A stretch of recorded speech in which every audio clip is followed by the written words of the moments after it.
할렐루야. 2026년 8월 14일 금요 기도회 말씀을 같이 나누도록 하겠습니다.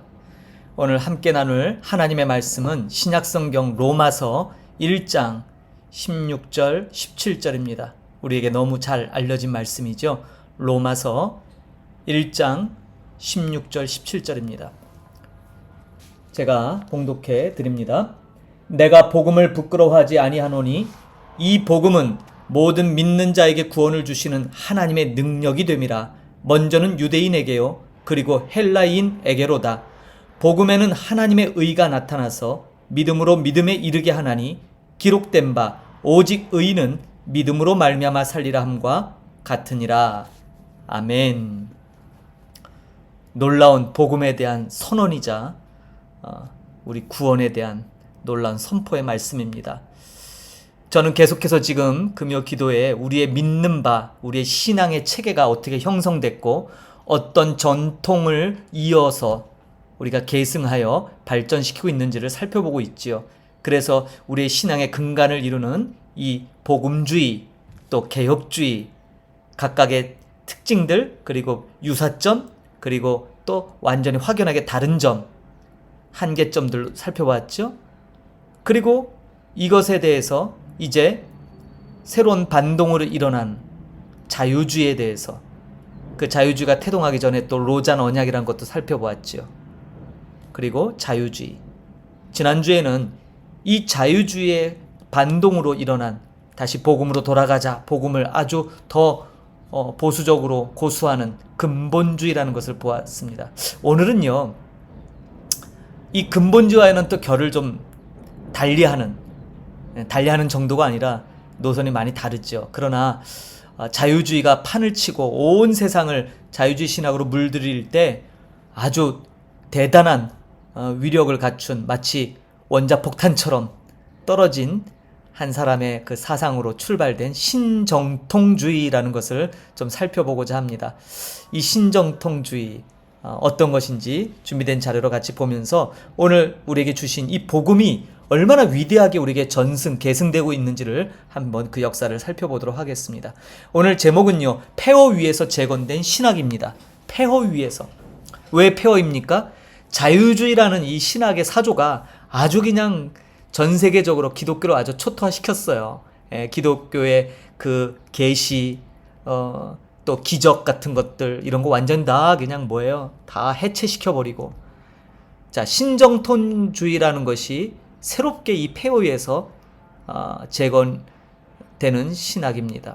네오 오소독시라고 하는 이 신정통주의. 세계 1차 세계대전 이후에 자유주의의 낙관론과 근본주의의 경직성을 모두 비판합니다.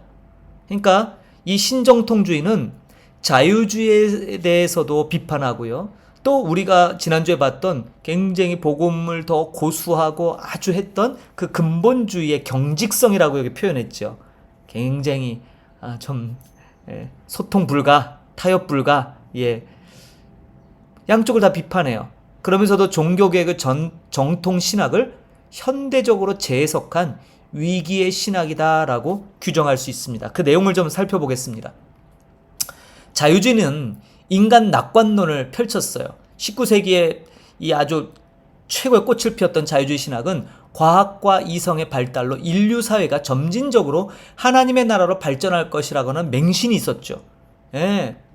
사실 인간의 이성을 아주 극대화시켰던 신학 사조였지 않습니까?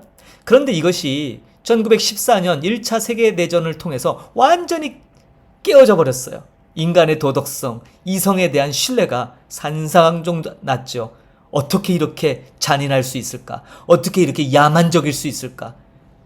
과학과 이성으로 더 발전되고 더 유토피아로 나갈 수 있다고 꿈꿨지만 현실은 뭐예요? 완전히 참혹한 사륙전쟁을 하는 이 1차 세계대전의 모습을 보면서 신학의 사조가 완전히 파멸을 맞지요.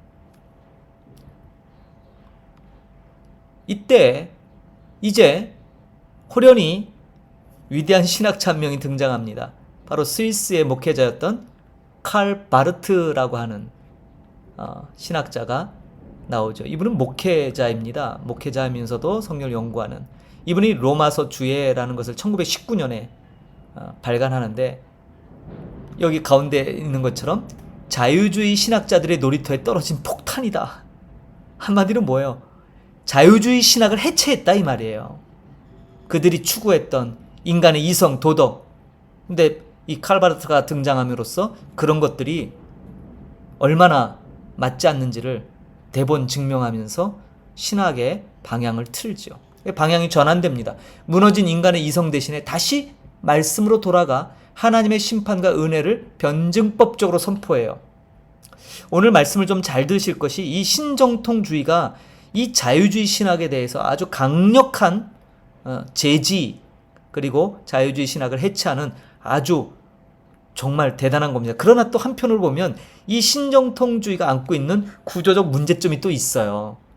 이것은 이제 차차 앞으로 우리가 살펴볼 건데 지금 이 자유주의 신학이 판을 득세하고 있던 이 시대에는 이 칼바르트의 신정통주의라고 하는 것은요 정말 대단한 파워를 지녔고 다시 하나님의 말씀으로 다시 돌아가는 참 대단한 역할을 했다라고 평가할 수 있죠.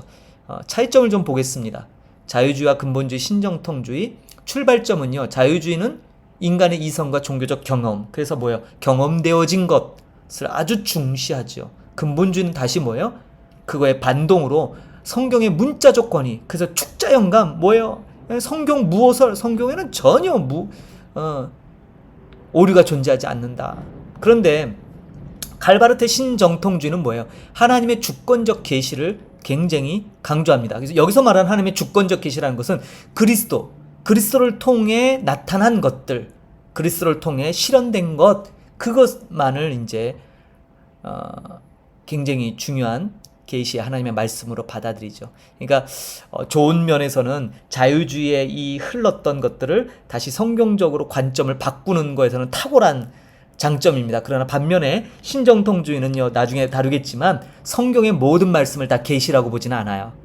그러니까 취사선택이죠. 거기에 계시가 있고 또 인간의 언어가 있고 이렇다라는 거죠. 자, 인간관도요. 자유주의는 이성적이며 도덕적으로 아주 아까 말씀드린 것처럼 유토피아를 건설할 만큼 아주 이 발전 가능성을 보았지만 근본주의는 뭐예요? 인간을 전적으로 타락한 죄인으로 규정해요. 성경적 관점이기는 하지만 너무 극단이죠. 근데 신정통주의는 뭐예요? 하나님의 심판 아래 놓인 무력한 존재라면서 약간 전적 타락을 좀 살짝 좀 우회하가는 그런 경향이 좀 느껴지죠. 성경을 바라보는 관점도 확연합니다. 자유주의는요 오류가 있는 인간의 종교적 기록으로 봤지만 근본주의는 뭐예요? 원본에 오류가 없는 절대 무오. 성경은 무오하다. 전혀 오류가 없다. 신정통주의는요 그리스도를 증언하며 읽는 순간 말씀으로 역사한다라는 거예요. 이게 뭐냐면 성경을 읽으면서 그 말씀이 믿어지는. 여기가 이제 좀 이제 문제시가 되는데 이게 이제 좀 다른 타 종교의 구원의 길을 살짝 열어놓는 경향이 있어요. 무슨 얘기냐면 신정통주의가 처음에는 안 그랬지만 나중에 신정통주의라는 이 사조가 세팅되면서 이런 거죠. 하나님의 존재를 어떻게 증명합니까? 여기서는요 실존주의 신학의 영향을 받아서 내가 하나님을 믿기 때문에 하나님이 존재한다고 얘기를 해요. 이게 되게 하나님을 믿으니까 하나님 존재한다는 거죠. 그러니까 이 얘기는 바꿔 말하면 불교의 석가모니 부처를 내가 믿는다. 그럼 뭐예요? 내가 부처를 믿기 때문에 부처는 존재한다. 예를 들자면 이런 확대 해석이 돼요. 그러니까 절대적인 하나님만이 유일하신 이거에서는 조금 결을 달리하죠. 이건 차차 나중에 다시 한번 짚도록 하겠습니다. 문화에 대한 태도도 자유주의는요 현대 학문 문화에 아주 적극적으로 오히려 권장하죠. 그러나 근본주의는 뭐예요? 굉장히 배타적입니다. 현대 학문 문화를 배척하고 분리하며 성경과 나누죠. 신정통주의는요 성경 비평학 내지는 현대 학문을 수용하지만 복음의 초월성을 굉장히 강조하면서 다시 자유주의로 갔던 그 사조를 정말 많이 복음적으로 되돌아오게 하는 아주 긍정적 역할을 분명히 하였습니다. 자, 그러면 신정통주의가 추구하는 세 가지 아주 특징이 하나 있는데 그 중에 하나가 하나님의 전적 타자성이라고 합니다. 하나님은 인간의 이성이나 감정으로 도달할 수 없는 질적으로 완전히 다른 분이라는 거예요. 그래서 오직 위로부터 자신을 드러내시는 계시를 통해서만 우리가 그분을 알 수 있다. 예. 그러니까 뭐예요? 기존의 자유주의는요, 인간의 이성 감정으로 하나님을 규명하고 하나님을 체험한다고 얘기하잖아요. 그래서 인간의 이성을 더 중요시하지만 이 칼바르트의 신정통주의는 그것을 뒤집어요. 그래서 다시 초월적 계시자, 다시 말해서 하나님에 대한 인식을 자유주의로부터 많이 바꿔놓지요. 두 번째는 그리스도 중심주의예요. 참 칼바르트의 신정통주의가 그래도 긍정적인 기여를 한 것이 바로 이거지만 동시에 또 이것이 아까 말씀드린 여러 다양한 채널을 또 열어놓는 오류도 범하지만 중요한 것은 자유주의가 모든 것을 다 사조를 이끄는 그 시점에서는 이것은 굉장히 파격적인 겁니다. 하나님의 유일하고 완전한 계시는 죽은 문서가 아니라 구원, 하나님의 선택, 하나님의 모든 말씀은 오직 그리스도라는 단일한 초점을 통해서만 이해될 수 있다는 거예요. 그렇죠. 사실 엄밀히 얘기하면 살아있는 인격 예수 그리스도, 그걸 통해서 우리가 완전한 계시에 도달할 수 있죠. 문제는 뭐예요? 이 프리즘으로 되면서 성경조차도 이렇게 본다는 거죠. 그래서 아까 말씀드린 대로 하나님의 계시의 말씀이 있고 그렇지 않은 것들이 있다라는 거예요. 그래서 우리가 복음주에서 얘기하는 또 개혁주에서 얘기하는 성경관과는 조금 결을 달리하지만 자유주의가 막 창궐했던 시대에서는 이 관점은 대단한 복음으로의 회귀를 가져다 줬습니다. 세 번째는 바로 계시로서의 성경관이에요. 같은 얘기 같지만 성경은 단순한 고대 문서라고 주장했던 그 자유주의도, 그리고 근본주의는 기계적 축자 영감, 이게 뭐야? 기계적. 성령이 불러주는 대로 받아 썼다 이 말이에요. 성경의 저자들이. 그래서 무호하다는 거예요. 이게 근본주의의 방향이잖아요. 그러나 신정통주의는 그러지 않아요. 성령의 역사 속에서 오늘 나에게 말씀하실 때 그것이 비로소 사건이 된다. 성령의 역사, 사건, 하나님 말씀이 된다. 근데 이것이 바로 들어보셨을 겁니다. 한 번쯤은 레마라고 하는 그러한 것이 있어요. 이 레마가 바로 이거예요. 성경을 통해, 성령의 역사를 통해 나에게 실질적인 이벤트가 되는, 사건이 되는. 그러니까 성경의 말씀이 있지만 그것을 내가 그저 내가 깨닫고 내가 그 말씀이 나에게 부딪힘이 돼서 그것을 통해 어떤 빛을 발견하는 이 레마의 말씀이 진짜다. 이게 사실 신정통주의예요. 근데 사실 그렇진 않아요. 우리가 깨닫든 이해하든 그렇지 않든 하나님의 말씀은 하나님의 말씀으로서 존재하죠. 그리고 여전히 그것은 하나님의 계시의 말씀이죠. 그러니까 이런 차원에서 신정통주의가 갖고 있는 아주 조금 적용점에 문제점이 있지만, 그러나 거듭 말씀드리지만 자유주의 신학이 온 신학계의 사조를 점령하고 끌어가는 이때에 이 신정통주의는요 진짜 폭탄이에요. 모든 자유주의 신학을 해체하고 다시 성경으로 되돌리는 그런 역할을 감행합니다. 신정통주의를 세웠던 그 처음 주창자가 바로 칼바르트죠. 그래서 신정통주의 아버지, 방대한 교회 교의학 같은 이런 책들을 통해서 당시 독일의 나치의 전체주의에 저항하면서 하나님의 주권만을 선언했던 마르멘 선언을 주도하기도 했어요. 그러니까 굉장히 큰 일을 하신 분이죠. 에밀 브루너 들어보셨나요? 이 만남의 신학, 인격적으로 하나님 만나는, 하나님과 인간의 인격적 만남을 굉장히 강조하면서 자연 계시의 가능성을 두고 바르트의 그것을 이제 같이 논쟁했던 아주 유명한 전 신정통주의의 계승자이기도 합니다. 그 다음에 이제 최근은 아니지만 이 라인홀드 니버라고 하는 기독교의 현실주의예요. 도덕적 인간과 비도덕적 사회, 개인의 도덕성과 집단의 이기주의를 날카롭게 분석하며 현실 정치와 윤리에 지대한 영향을 미쳤죠. 그래서 이 라인홀드 니버의 기독교 현실주의가 아주 적극적 기독교인의 대사회적 책무, 이런 면에서 신정통주의가 근본주의에서 이렇게 또 반동으로 일어났던 신복음주의라는 것과 결을 비슷하게 하는 부분이 바로 이거예요. 그러나 또 근원은 좀 다르지만 나중에 이제 이 부분들이 다시 통합돼서 설명이 되어질 것입니다. 자, 어쨌든 신정통주의는 이처럼 현대신학의 거대한 분수령의 역할을 했습니다. 양극단, 한쪽은 자유주의, 한쪽은 보수파라고 하는 근본주의. 이 두 진영 사이에서 이 양쪽의 맹렬한 비판을 받아요. 자유주의에서는 뭐야? 이 신정통주를 지나치게 초월적이며 비합리적이라고, 이성을 무시했다고 막 비판을 합니다. 반면에 보수파, 다시 말해서 근본주의에서는 뭐예요? 성경의 이 무오성을 약화시키고 취사 선택하며 오직 그리스도를 통해 조명된 그것만을 계시로 인정하는 이것에 대해서 인정할 수 없다. 그래서 또 이 신정통주의를 엄청 공격합니다. 그러나 신정통주의가 표방하는 하나님의 주권, 은혜의 절대성이라는 이 부분은 굉장히 당시에 이렇게 한쪽으로 치우쳤던 신학계의 사상을 바로잡는 분수령의 역할을 한 것이 분명합니다. 그래서 나오지만 세속주의에 휩쓸리던 20세기 교회의 잃어버린 복음의 무게를 되찾아준 신학적 이정표다라고 결론을 지을 수 있어요. 그래서 저는 개인적으로 물론 아까 말씀드린 신정통주의라고 하는 것이 갖고 있는 여러 조금 문제점들이 있어요. 아주 중차대한. 근데 그걸 논하기 전에 자유주의라고 하는 이 어마어마한 복음을 무시하고 성경에서 벗어난 자유주의에 대항하여 하나님의 주권과 하나님의 은혜의 절대성을 강조하는 데 있어서 이 신정통주의 칼바르트의 이 등장은요, 정말 제 개인적으로는 하나님의 은혜라고 생각합니다. 그러나 그 신학이 더 성경적으로 폭넓은 그런 관점으로 그런 것들을 주장했다면 얼마나 좋았을까. 사실 우리 장로교, 제가 이제 합동계열이지 않습니까?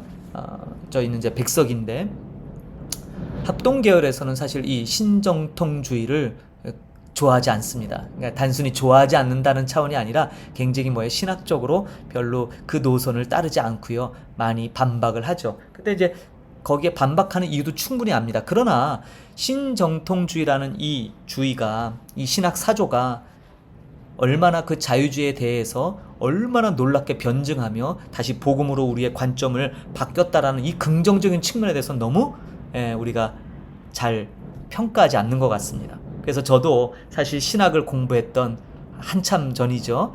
그 시절에 별로 들어보지 못했지만 누군가를 통해 이 얘기를 듣고 이 칼바르트의 신학을 접하면서 놀라워했던 시절이 있었습니다. 그래서 오늘 이 시간을 통해 신정통주의를 또 우리 목양교회 성도님들과 함께 나눌 수 있는 기회도 참 감사하다 생각을 합니다. 제가 이렇게 좀 금요 기도회에 다소 무겁고 어렵게 느껴지는 신학의 사조들을 설명하는 것은 지금 우리가 믿는 바가 그저 단순하게 우리가 알고 있는 신학 지식, 우리의 믿음의 근간을 이루는 그 교리적 고백들이 그냥 만들어진 것이 아니란 사실이에요.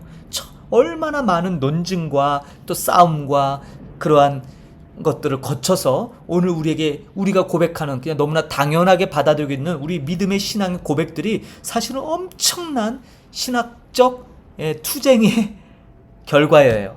그래서 저는 이걸 조금이라도 좀 우리가 관심을 가져야 된다. 그리고 성경에도 분명히 이것을 통해서 우리의 믿는 바가 얼마나 위대한 진리고 얼마나 놀라운 복음인지를 다시 한번 제대로 깨달을 수만 있다면 역사 공부, 교회사 공부, 교리 공부, 신학 사조의 흐름 얼마든지 해야지요. 그것을 통해서 우리가 내가 믿는 이 신앙의 체계가 이런 과정을 통해서 나에게 왔구나. 그거 아는 것과 모르는 것은요, 사실 굉장히 큰 차이입니다. 그냥 덮어놓고 믿지 마시고 우리의 믿는 바를 잘 규정하고, 이렇구나. 이래서 성경의 이 말씀이 내가 믿는 바가 바로 여기에 근거하고 있다. 이런 것을 아는 것은 대단히 중요한 것입니다. 그래서 제가 이렇게 강조하고 있는 것이죠. 오늘 이 밤 신정통주의 폐허 속에서 다시 재건되는 하나님 복음의 신학입니다. 그래서 오늘 바울이 고백했던 것처럼 내가 복음을 부끄러워하지 않는다. 이 얘기는 뭐겠어요? 당시에 복음을 부끄러워했던 사람들이 있다는 얘기였지요. 복음은 모든 믿는 자에게 구원을 주시는 하나님의 능력이 된다. 모든 믿는 자, 그러니까 모든 사람은 모든 사람인데 그 모든 사람을 규정하잖아요. 믿는 자. 그러니까 이 믿음은 또 어떻게 합니까? 바울이 갈라디아서에 얘기했지만 믿음이 우리에게 왔어요. 어떻게 해요? 하나님의 은혜로 말미암아. 그러니까 이러한 어떤 신학적 체계를, 신학적 사고를 갖고 있으면 이런 구절이 한 절 한 절이 새롭게 다가옵니다. 아, 그렇구나. 그저 그냥 어느 날 내가 그냥 어쩌다 보니까 믿게 된 것이 아니라 이 말이에요. 하나님의 능력으로. 복음에는 하나님의 의가 나타났다 이거예요. 하나님의 그 의가 무엇인가? 믿음으로 믿음에 이르게 한다. 기록된 바 오직 의인은 믿음으로 말미암아 살리라. 우리는 그토록 많은 믿음에 대한 규정, 정의를 들었지만 정작 여러분 자신이 규정하고 있는 믿음, 내가 알고 있는 믿음은 무엇입니까? 그것을 성경적으로 규명하고 또 검증해서 그 믿음이 참 믿음인 것을 다시 확신을 갖고 우리 살아가는 거예요. 그래서 사실은 이런 복음주의, 또 개혁주의, 그리고 자유주의, 근본주의, 오늘 신정통주의, 이제 다음 주에 또 우리가 신복음주의라고 하는 이런 것으로 또 더 나아갈 것인데, 왜 이런 것들을 해야 되나? 말씀드린 것처럼 우리의 믿음의 근간을 이루는 이 신앙의 고백들이 엄청난 작업의 결과로 오늘 우리에게 온 거예요. 그래서 저는 우리 믿음의 선지들이 걸었던, 그리고 그들이 그 복음을 복음답게 이해하고 그것을 믿기 위해서 얼마나 많은 수고와 애를 썼는지를 조금은 우리가 좀 겸손히 받아들이면서 오늘 믿는 우리의 신앙의 고백들이 하나님 앞에 정직하게, 그리고 분명하게, 정확하게 진리의 근거에서 고백되어지기를 소망합니다. 그렇게 우리가 분명하게 하나님 앞에 감사하십시다. 뭉뚱그려서 그냥 다 주의 은혜죠, 아유 감사해요, 이게 아니라 무엇이 감사한지, 무엇이 놀라운지, 무엇이 은혜인지 그걸 알아서 주님 앞에 참 생각하면 생각할수록 너무나 귀하고 놀랍습니다. 이 고백은 좀 다르지 않겠습니까? 우리 귀한 목양교회 모든 권성 여러분, 오늘 이 밤에 그러한 은혜로 함께 나누며 주님의 보좌 앞에 기도로 나가는 복된 밤이 되기를 축복드립니다. 기도하겠습니다. 하나님 감사합니다. 복음에는 하나님의 의가 나타났다 말씀하셨습니다. 그리고 그것이 우리를 믿음에서 믿음에 이르게 한다고 또한 말씀했습니다. 이 귀한 말씀들, 이 한 구절, 이 말씀들이 지난 세월 수많은 사람들의 삶을 변화시켰고, 그들이 이 말씀에 매료되어 이 말씀에 사로잡혀 그의 전 인생을 투자했던 그 역사적 기록 앞에 겸손히 그것을 바라보며, 오늘 나는 얼마나 이 믿고 있는 진리에 대해서 희생하고 있고 이것을 포기할 수 없어서 얼마나 많은 노력을 기하고 있는지를 다시 한번 깨닫게 하여 주옵소서. 실로 하나님의 행하신 일이 너무나 놀랍고 아름답습니다. 오늘 그 마음을 품고 주님 앞에 감사함으로 보좌 앞에 나가 우리의 간구함을 구하도록 하나님 은혜 베풀어 주옵소서. 하나님을 기뻐하라, 저가 내 마음의 소원을 이루어 주시리라 하신 말씀 믿고 의지하여 갑니다. 하나님 우리의 간구함에도 귀 기울여 주시고 은총을 베풀어 주옵소서. 감사드리며 예수님의 이름으로 기도합니다. 아멘. 예, 말씀을 마쳤습니다. 좀 다소 어렵고 딱딱한 신학적 얘기지만 중요하다 말씀드렸어요. 다시 한번 마음에 새기시고 은혜의 보좌 앞에 또 나가서 주님과 깊은 교제 나누는 복된 밤 되기를 주의 이름으로 축복드립니다. 다음 주에 다시 말씀으로 만나겠습니다.